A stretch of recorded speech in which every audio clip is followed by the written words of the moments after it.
Hello everyone, welcome back to AS NEET.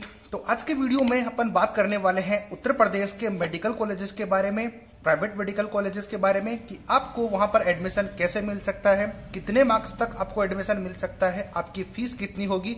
इस तरीके से और भी बहुत सारे इंपॉर्टेंट पॉइंट्स हैं। अगर आप यहां पर एडमिशन लेने के बारे में सोच रहे हो तो ये वीडियो आपके लिए बहुत ज्यादा जरूरी हो सकती है, क्योंकि यहाँ पर बहुत सारी इन्फॉर्मेशन आपको पता नहीं होती और यही रीजन होता है कि बहुत सारे पेरेंट्स और स्टूडेंट्स इसमें फंस जाते हैं और फिर उनके पास कोई ऑप्शन नहीं रहता कि आगे क्या कर सकते हैं और क्या नहीं।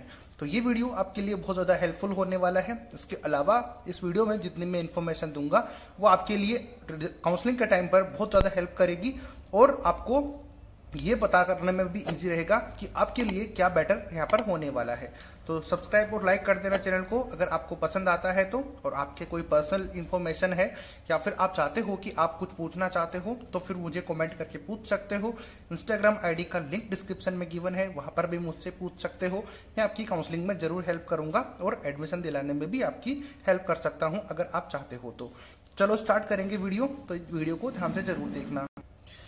और यहाँ पर आपको ये भी बताऊंगा कि लास्ट ईयर यहाँ पर सिर्फ और सिर्फ 235 मार्क्स के ऊपर भी एडमिशन मिल गया था, जो कि आपने थंबनेल में देखा। तो वो भी मैं आपको बताऊंगा सारी इन्फॉर्मेशन इस वीडियो में।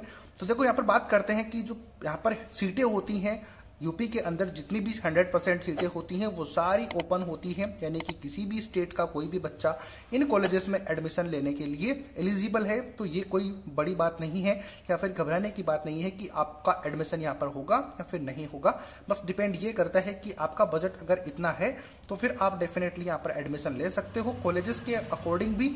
और अगर आप का कट ऑफ मार्क्स इतना है मेरिट के बेसिस पर तो आप इजीली यहाँ पर एडमिशन ले पाओगे। टोटल नंबर ऑफ कॉलेजेस यहाँ पर 31 है, जो कि बहुत ही बड़ा अमाउंट है और बहुत ज़्यादा डिमांड रहती है यूपी की।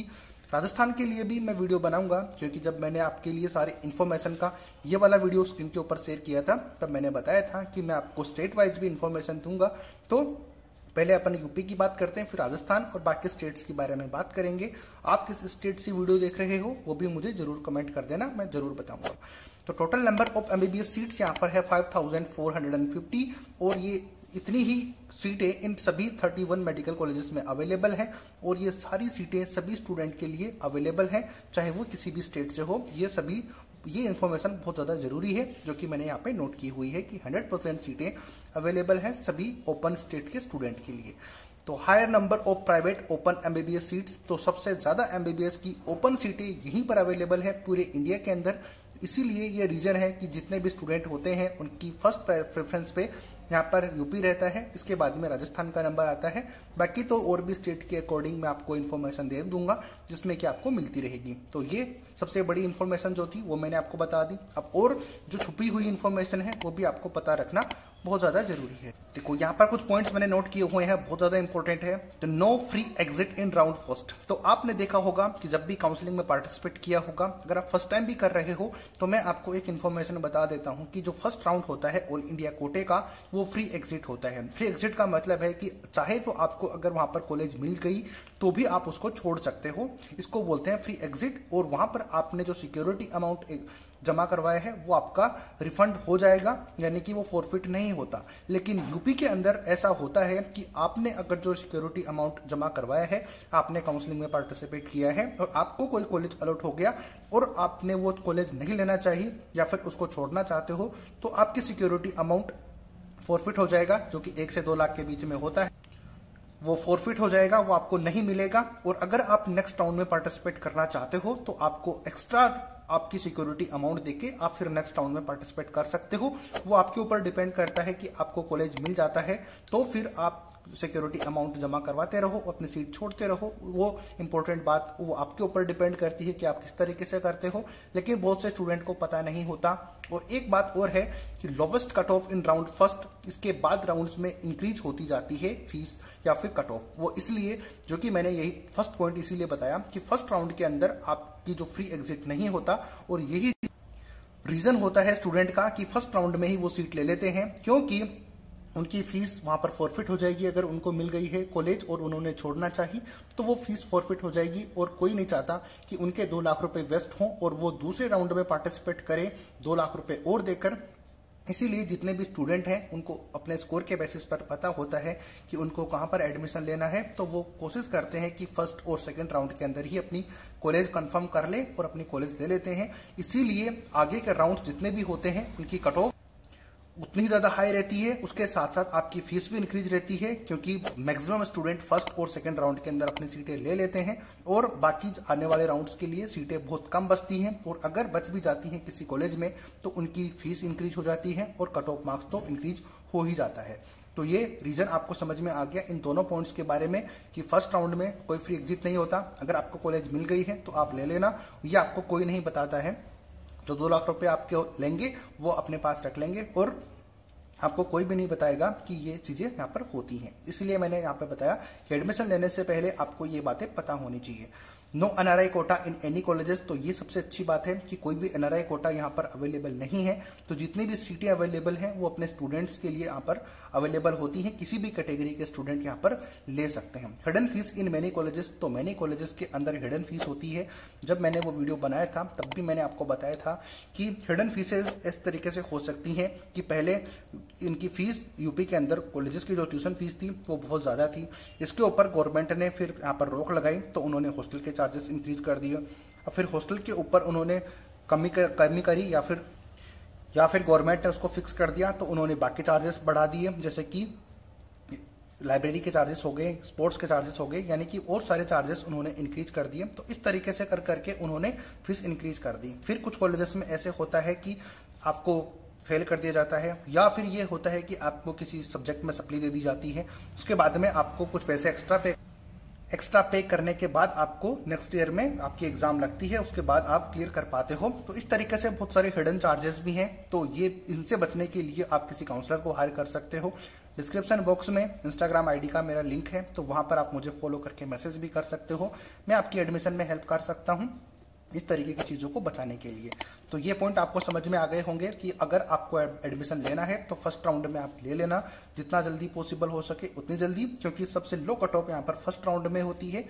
ये सुनकर आपको थोड़ा अजीब लग रहा होगा, but this is what it is. ठीक है, तो एनआरआई कोटा भी नहीं होता बाकी हिडन फीस से। अब बात करते हैं कुछ और इन्फॉर्मेशन के बारे में। अब बात करते हैं कि एक्सपेक्टेड कट ऑफ कितनी रह सकती है, और बहुत ज्यादा इन्फॉर्मेशन तो मैंने आपके साथ शेयर कर ही दी है। तो अब बात करते हैं कि एक्सपेक्टेड कट ऑफ मार्क्स 2024 के लिए कितने रह सकते हैं। तो कट ऑफ डिफाइन करने के लिए आपके पास कुछ कैरेक्टर्स होते हैं, यानी कि कुछ क्राइटेरियाज होते हैं, जैसे कि रैंक प्लस स्कोर। तो सबसे पहले आपको मैं एक बात क्लियर कर देता हूं कि स्कोर के बेसिस पर कभी भी एडमिशन नहीं होता है, ये होता है रैंक के बेसिस के ऊपर। तो अभी इस साल बहुत ज्यादा स्टूडेंट के सेम मार्क्स आने के चांसेस हैं, जिसकी वजह से रैंक डिस्टर्ब होगी, यानी कि रैंक आपकी बहुत ही कम रहने वाली है। कम इन द सेंस कि आपके नंबर ज्यादा रहेंगे, जैसे कि पिछले साल अगर 510 मार्क्स पे 20,000 रैंक थी, या फिर एक आइडिया लेके चल रहा हूं कि 30,000 रैंक थी, तो इस साल उसी मार्क्स के ऊपर आपकी 50,000 या 60,000 रैंक हो सकती है, या फिर इसमें फ्लक्चुएशन हो सकता है। तो इसके बेसिस पर आपकी रैंक डिफाइन करती है, स्कोर डिफाइन करता है नंबर ऑफ सीट्स। तो नंबर ऑफ सीट्स के साथ साथ अच्छी बात यह है कि यहाँ पर नए मेडिकल कॉलेजेस भी ओपन हुए हैं 9, और उन 9 मेडिकल कॉलेजेस के बारे में मैं आपको बताता हूँ अभी कितनी सीटें, कौन कौन से मेडिकल कॉलेज ओपन हुए हैं। सबसे अच्छी बात तो ये भी है, तो यहाँ पर सीट इंक्रीज हुई हैं, लेकिन नंबर ऑफ कैंडिडेट भी तो इंक्रीज हुए हैं, तो ये उनको मिनिमाइज कर देते हैं दोनों कैरेक्टर्स को। ये जो नंबर ऑफ सीट्स हैं ये इंक्रीज हुई हैं, लेकिन नंबर ऑफ कैंडिडेट भी इंक्रीज हुए हैं, तो यहाँ पर बहुत ज्यादा डिफरेंस देखने को नहीं मिल सकता। फीस स्ट्रक्चर की बात करें तो फीस भी मैं आपको बता देता हूं कि यहाँ पर जो मेडिकल कॉलेजेस हैं वहां की फीस कम से कम स्टार्ट होती है 12 से लेकर 14 लाख पर एनएम के अकॉर्डिंग। तो टोटल बजट की बात करें तो 61 से लेकर 65 लाख तक आपका एक पूरे एमबीबीएस कोर्स की यहाँ पर फीस हो सकती है। 2 लाख रुपए सिक्योरिटी अमाउंट भी जमा होते हैं, तो वो भी आपको ध्यान रखना बहुत ज्यादा जरूरी है। अब बात कर लेते हैं पहले कि कौन से कॉलेजेस ओपन हुए हैं प्राइवेट के, और उसके बारे में आपको मैं इन्फॉर्मेशन दे देता हूं। स्क्रीन के ऊपर आपको इन्फॉर्मेशन दिख जाएगी। तो 9 प्राइवेट मेडिकल कॉलेज ओपन हुए हैं, स्क्रीन के ऊपर आपको दिख रही होंगी। Doctor BS Kushwaha IMS Rama hospital and research centre Kanpur है, ये मेडिकल कॉलेज ओपन हुआ है। तो हर में अगर 100 MBBS सीटें होंगी तो 900 MBBS सीटें और यहाँ पर इंक्रीज हो जाएंगी, तो सीटें भी यहाँ पर इंक्रीज हो सकती हैं। दूसरी बात करें तो KMC medical college and hospital Maharajganj के अंदर है, ये भी ओपन हुआ है। तीसरा है Ajay Sangwal institute of research centre and hospital, Ayushman hospital है शामली के अंदर, तो शामली के अंदर ये कॉलेज अवेलेबल है। दूसरी बात करते हैं कि Shri Siddhi Vinayak medical college and hospital Sambhal के अंदर भी ये नंबर 4 मेडिकल कॉलेज है। नंबर 5 की बात करें तो SVS medical college and hospital, ये अवेलेबल है मेरठ यूपी के अंदर। डिटेल आपको स्क्रीन के ऊपर दिख रही है, वो आप देख लेना। नंबर 6 बात करते हो Sardar Patel IMS and research centre Lucknow के अंदर है। तो ये आपके पास मेडिकल कॉलेज नया एक बनने वाला है, या फिर ये कह लो कि इन्होंने रजिस्ट्रेशन किया है, ये इंक्रीज होने के चांसेस हो जाएंगे। नंबर 7 की बात करें तो RSS medical college hospital Mathura का है।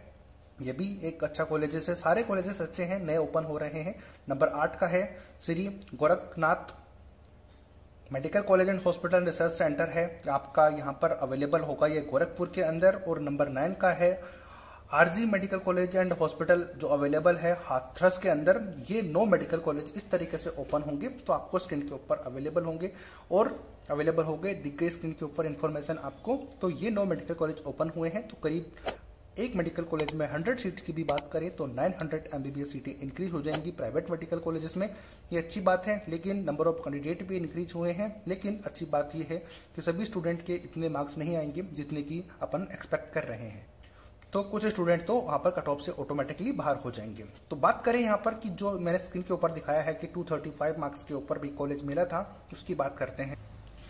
तो देखो नॉन माइनॉरिटी की कॉलेजेस की कट ऑफ 2023 के अंदर 235 मार्क्स के ऊपर ये कॉलेज अलॉट हो गया था। तो 5,97,131 रैंक के ऊपर भी आपको ये कॉलेज अलॉट हो गया था। तो बहुत ही ज्यादा कम स्कोर के ऊपर ये कॉलेज अलॉट हो जाते हैं। और ये कॉलेज था सरस्वती उन्नाव का। राउंड 2 की कट ऑफ है, वो राउंड 2 की मैंने इसलिए नोट की हुई है कि फर्स्ट राउंड से लेकर सेकंड राउंड तक, जो कि मैं बार बार आपको बोल रहा हूं कि सीटें यहाँ पर फिल हो जाती हैं। तो जितनी पॉसिबल हो सके राउंड फर्स्ट में एडमिशन ले सकते हो आप, और अगर फिर भी उसमें से चूक हो जाती है तो राउंड 2 के अंदर तो आप लेके रख सकते हो, क्योंकि उसके बाद में फीस भी बढ़ेगी और आपकी कट ऑफ भी बढ़ेगी, इसलिए आपके चांसेस थोड़े कम हो सकते हैं।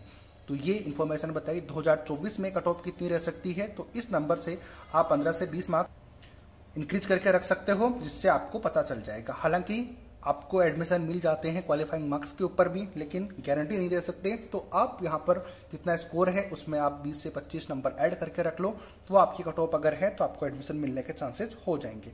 बाकी स्टेट्स के बारे में भी मैं आपको बताता रहूंगा आने वाले वीडियोस में। तो अगर आपको पसंद आई है जानकारियां, और अगर आपको नॉलेज चाहिए है मेडिकल फील्ड से रिलेटेड जितने भी कोर्सेज हैं उन सबके बारे में मैं आपको बताऊंगा, तो इस चैनल को आप सब्सक्राइब और लाइक करके रख सकते हो। शेयर कर देना जितना ज़्यादा हो सके, कि चैनल भी बच्चों की हेल्प जरूर कर सकता है। अगर आप इस चैनल को ग्रो कराने में मेरी हेल्प करोगे, तो जितना ज़्यादा ये चैनल ग्रो होगा उतने ही बच्चों की ये हेल्प कर पाएगा एडमिशन लेने में।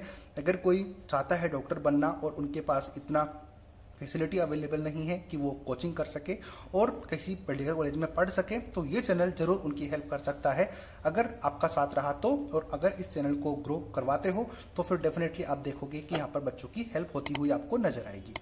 तो आई होप कि आपको ये वीडियो पसंद आया होगा। पसंद आया है तो लाइक शेयर सब्सक्राइब कर देना। मिलते हैं नए अपडेट नई वीडियो के साथ। जय हिंद जय भारत।